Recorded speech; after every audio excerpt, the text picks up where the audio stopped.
అండి ఈరోజు ఉదయమే మా పిల్లల కోసం నేను ఇది ఇలాగా అరేంజ్ అయితే చేశాను. పెరుగుతో చేసిన ఇడ్లీలు, మనం పెరుగుతో చేసిన జావా, సాంబార్ అయితే ఇంకా పెట్టానండి. వేడిగా సాంబార్ అయితే పెట్టాను. బాదం కూడా దీంతో పాటు ఇస్తున్నాను. చాలా హెల్దీ ఫుడ్ అయితే ఇంట్లో నేను ప్రిపేర్ చేసి ఇంట్లోనే మా పిల్లలకి ఇలాగైతే ఇస్తాను. ప్రతిరోజు రోజుకొక టిఫిన్ అయితే ఇంకా ఇంట్లోనే నేను చేస్తుంటాను.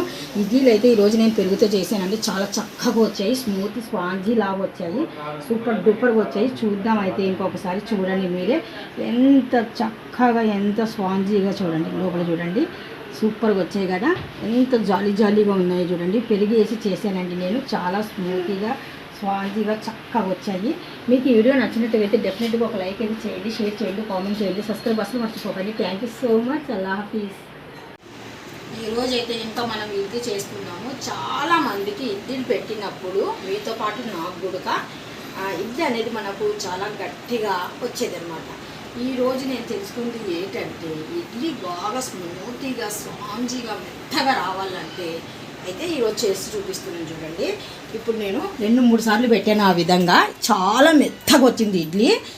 అందుకనేసి ఇప్పుడు మీకు చూపిస్తున్నాను. పావు వంతు మినపప్పు, గుండ్ల మినపప్పు తీసుకున్నాను. బద్దపప్పు కాదు, గుండ్ల పప్పు పావు వంతు తీసుకున్నాను. ఇక్కడి వరకు తీసుకున్నాను కదా. ఇప్పుడు మనం దీని నిండగా రవ్వ అయితే తీసుకుందాం. ముందుగా మనము ఇందులో ఏదైనా వేస్టేజ్ ఉందా అనేది కొద్దిగా జస్ట్ ఇలాగా చెక్ చేద్దాం.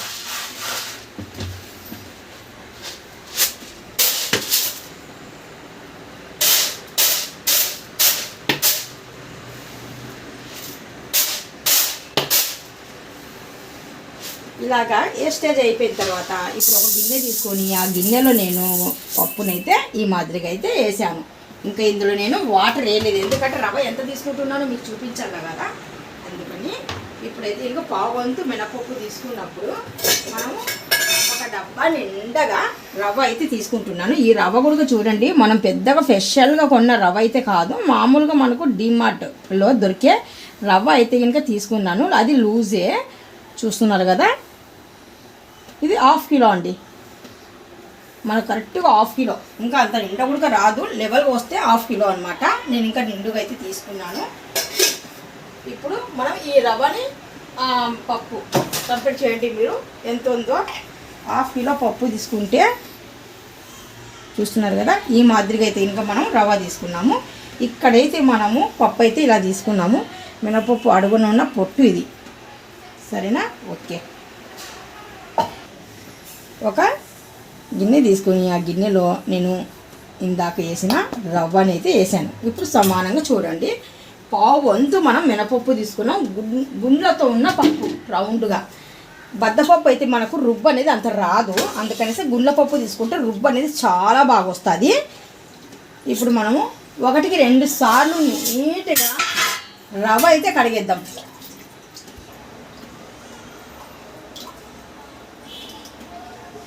ఖచ్చితంగా 2 సార్లు కడిగి 3వసారి వాటర్ అయితే వేసేస్తున్నాను.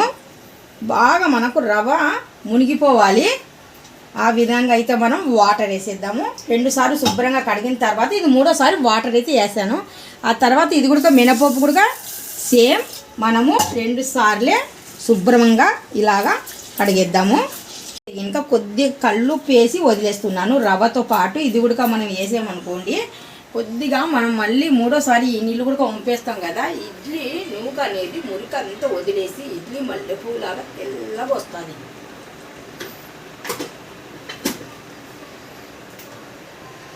ఇప్పుడు ఇక్కడ నేను మినపప్పులో కూడా కాస్త అన్ని మెంతులు కూడా యాడ్ చేస్తున్నాను. నిన్న నేను ఇడ్లీ పెట్టానండి, ఈ మాదిరిగా ఈరోజు చూపిస్తున్నాను. తెల్లగా మల్లెపూల్లాగా దూదిలాగా మనం పై పొర్ర ఒకటే, పై ప్లేట్ ఉంటుంది కదా, పై ప్లేట్ ఒక్కటే మనకి ఇడ్లీ అనేది ఉడుకుతుంది. కింద ప్లేట్ చూసారా చిన్నగా పచ్చిగా ఉంటాయి కదా. ఈ రోజు అయితే అస్సలు ఆ విధంగా అయితే ఇడ్లీలు రాలేదు. చాలా అంటే చాలా చక్కగా వచ్చాయి. కింద ప్లేట్ కాటుండి పై ప్లేట్ వరకు ఆవిరి బాగా పట్టేసి స్మూతీగా స్పాంజీగా మెత్తగా దూదులాగా వచ్చాయి. మీరు నేను చూపించినట్టుగానే మీరు ఫాలో చేయండి. ఈ ఇడ్లీకి మాత్రము మీకు కూడా ఖచ్చితంగా ఇలాగే వస్తాయి. ఇప్పుడు మనం నానబెట్టాం కదా, మళ్ళీ నేను రాత్రి గ్రైండ్ చేసేటప్పుడు ఒకసారి చూద్దాం. గ్రైండ్ చేసి పిండి కలుపుతాం కదా, అప్పుడు ఒకసారి చూద్దాం. ఓకే, 2 పిడుకులు వచ్చేసి మనము ఇక్కడ అటుకులు వేద్దాము యాడ్ చేస్తున్నాను. ఇందులో కొద్దిగా వాటర్ అయితే ఇప్పుడు గ్రైండ్ చేసే ఒక్క 10 నిమిషాల ముందు అయితే కనుక ఇవి మనము కొద్దిగా శుభ్రంగా ఒక్కసారి వేసిన వెంటనే అయితే మనకు అటుకులు బాగా గట్టిగా ఉంటాయి కదా. ఇప్పుడు ఈ వాటర్ పై ఉన్న వాటర్లా వంపేసి ఫ్రెష్ అయిన వాటర్ వేద్దాం. ఆ వాటర్ వంపేసిన తర్వాత కొద్దిగా మామూలు వాటర్ వేసి మళ్ళీ ఇలా వదిలేద్దాము. గ్రైండ్ అయితే చేసేద్దాము ఇంకా ఒక 10 నిమిషాల లోపు.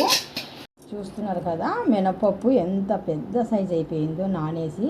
ఇప్పుడైతే మనం గ్రైండ్ చేసేద్దాము. ఇప్పుడు ఎలా పిండి కలుపుతున్నానో చూడండి ఒకసారి. ఇప్పుడు ఒక మిక్సీ జార్ తీసుకున్నాను. దీంట్లో నేను మినపప్పు మొత్తానికి అయితే యాడ్ చేసేస్తున్నా. ఇప్పుడు ఇందులో నేను అటుకులు కూడా యాడ్ చేస్తున్నాను. ఇప్పుడు ఇందులో మనము పెరుగు గుడక యాడ్ చేయబోతున్నాం. పెరుగు ఎందుకంటే ఇడ్లీ చాలా స్పాంజీ ఎంత వైట్ అండ్ వైట్ అంటే చాలా చక్కగా వచ్చేసింది అనమాట. ఇది మొత్తం పడేసింది మా అమ్మ. ఇప్పుడు మొత్తానికైతే గ్రైండ్ చేద్దాం. మనకు ఇక్కడ థిక్నెస్ ఎలాగుందో ఒక్కసారి చెక్ చేద్దాము. ఇంకా మనకు కొద్దిగా ఇందులో వాటర్ అయితే యాడ్ చేద్దాము. మరి పల్చగా కాకుండా మరి తిక్కుగా కాకుండా మనం ఇడ్లీ మిశ్రమం ఎలాగుంటుంది కలుపుతాము మినపప్పు వేసేసి సేమ్ అలాగే నేను ఇక్కడ గ్రైండ్ చేస్తున్నాను. ఇప్పుడు మనము బాగా మెత్తగా గ్రైండ్ చేసిన మినపప్పు చూస్తున్నారు కదా, ఇలాగా మనకు అంత తిక్కుగా లేదు అంత పల్చన లేదు. ఈ మాదిరిగా అయితే ఇంకా మనము గ్రైండ్ అయితే చేసాం చూస్తున్నారు కదా. ఇప్పుడు మనం నానబెట్టుకున్న ఇడ్లీ రవ్వ ఉంది కదా, ఈ పైనున్న వాటర్ అంతా వంపేసి మనము ఈ రవ్వని టైట్గా పిండేసి అందులో యాడ్ చేద్దాం. ఇప్పుడు రవ్వ మనము శుభ్రంగా ఇలాగా బాగా వాటర్ లేనట్టుగా బాగా చూస్తున్నారు కదా, ఇలాగ ఉండాలి. ఈ మాదిరిగా ఉందనుకోండి. ఇప్పుడు మనం చేసి పెట్టుకున్న పిండి ఉంది కదా గ్రైండ్, అందులో యాడ్ చేస్తున్నాను. చూడండి ఇడ్లీలు నిజంగా ఇప్పుడు మన పిండి వేస్తుంటే ఎలాగ కదులుతుందో కింద ఉన్న మిశ్రమం మన ఇడ్లీ కూడా అలాగే చూడండి బాగా జాగ్రత్తగా అంత చక్కగా వచ్చాయి నిజంగా ఇడ్లీలు అయితే. ఈరోజు చేశాను నేను, మళ్ళీ మరుసటి రోజుకి ఇది చూపిస్తున్నాను అనమాట.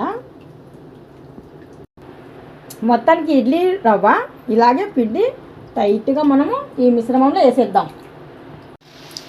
మనకు టేస్ట్కి సరిపోయినట్టుగా ఇందులో సాల్ట్ అయితే యాడ్ చేస్తున్నాను. ఇప్పుడు ఇందులో మనం కొద్దిగా సోడా కూడా యాడ్ చేస్తున్నాము. ఇప్పుడు బాగా ఒక్కసారి పిండిని కలిపేద్దాము.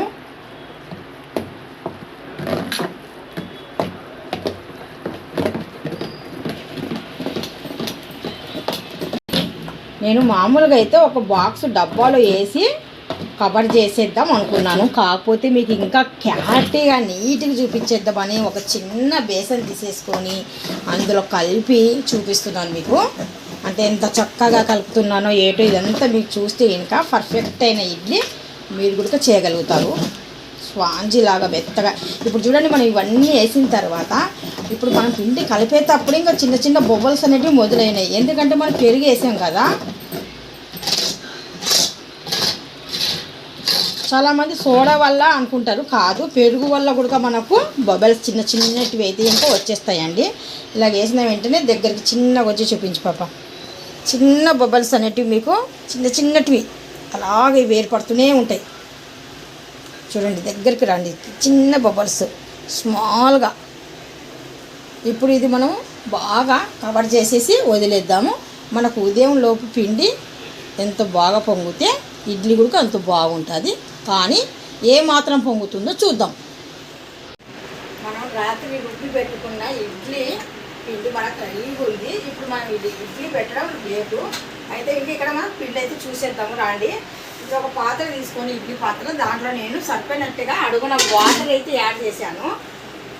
ఇప్పుడు ఇడ్లీ రుబ్బు ఉంది కదా, చూడండి ఇడ్లీ రుబ్బు ఈ మాదిరిగా ఉంది. దగ్గరకు వచ్చారా?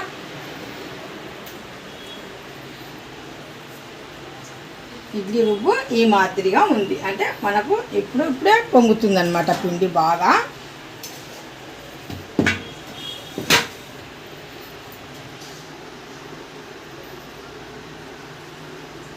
జాలి జాలి చూస్తున్నారు కదా, ఇలాగంటే మనకు జాలి జాలి చూస్తున్నారా, పొంగడం మాత్రం సూపర్గా పొంగింది.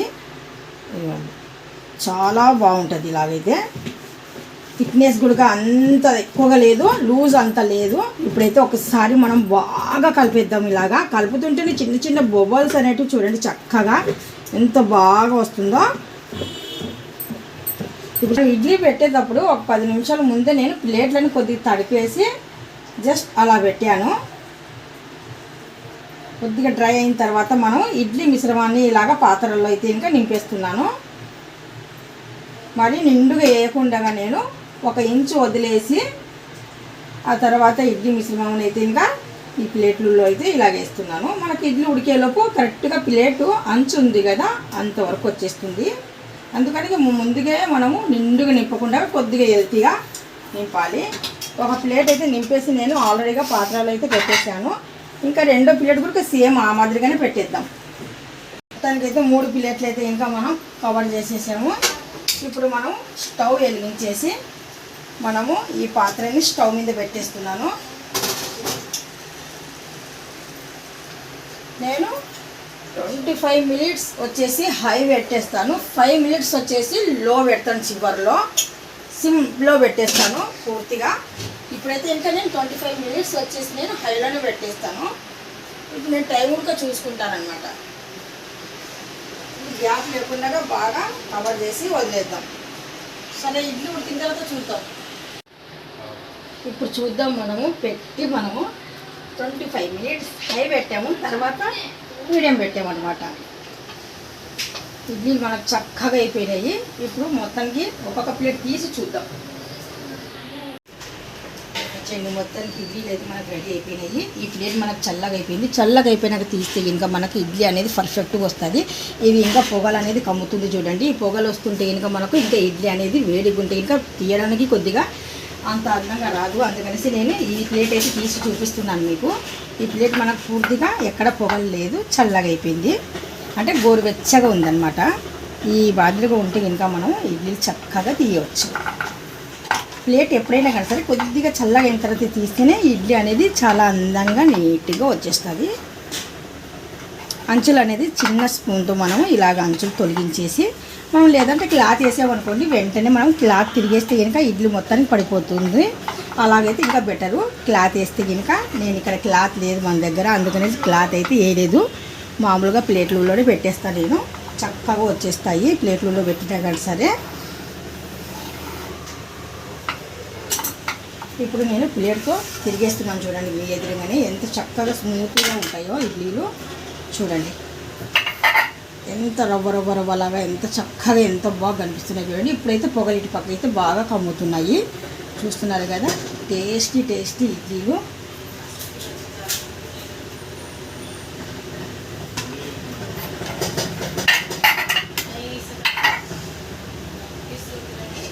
ప్లేట్ ఆయిసా